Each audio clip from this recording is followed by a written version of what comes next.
للہ رب العالمین والصلاة والسلام علی سید الانبیاء والمرسلین۔ ابھی بھائی کا سوال ہے کہ شریعت اسلامیہ میں قربانی کی اہمیت و فضیلت کیا ہے؟ اس کی اہمیت کے بارے میں علماء کا اختلاف ہے۔ بعض تو اس کو واجب کا درجہ دیتے ہیں، بعض کے نزدیک یہ سنت مؤکدہ ہے، اور امام مالک رحمہ اللہ اس بارے میں فرماتے ہیں کہ اگرچہ قربانی ہر مسلمان کے اوپر فرض نہیں ہے، واجب نہیں ہے، لیکن جس کے پاس استطاعت ہو، طاقت ہو، اس کو چاہیے ہر صورت قربانی ضرور کرے، کیونکہ حضرت ابو ہریرہ رضی اللہ تعالیٰ عنہ سے موقوفاً اور مرفوعاً دونوں طرح روایات ثابت ہیں کہ رسول اللہ صلی اللہ علیہ وسلم نے فرمایا من کان لہ ساعۃ فلم یضح فلا یقربن مصلانا، جس آدمی کے پاس وسعت اور طاقت ہے لیکن اس کے باوجود وہ قربانی نہیں کرتا تو رسول اللہ صلی اللہ علیہ وسلم نے فرمایا وہ ہماری عیدگاہ کے قریب نہ آئے۔ آپ کو پتہ ہے کہ یہ مسلمانوں کا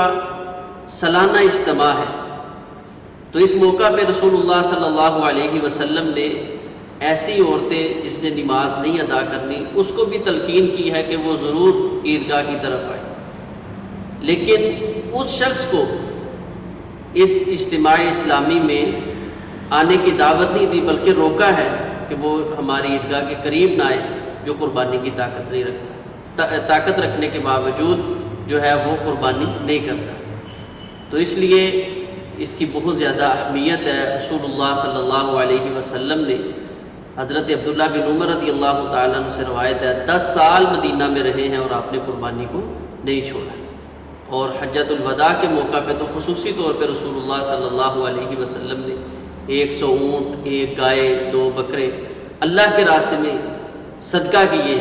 اور آپ دیکھیں کہ رسول اللہ صلی اللہ علیہ وسلم کی زندگی اور آپ کی سیرت پڑھیں تو ایسے بھی محسوس ہوتا ہے کہ 15 دن 20 دن نبی علیہ الصلوۃ والسلام کے گھر میں چولہا نہیں جلا، لیکن قربانی آپ پھر بھی شوق اور محبت کے ساتھ کر رہے ہیں، تو اس کی بڑی اہمیت ہے۔ باقی رہی فضیلت کی بات، تو قربانی کی فضیلت کے بارے میں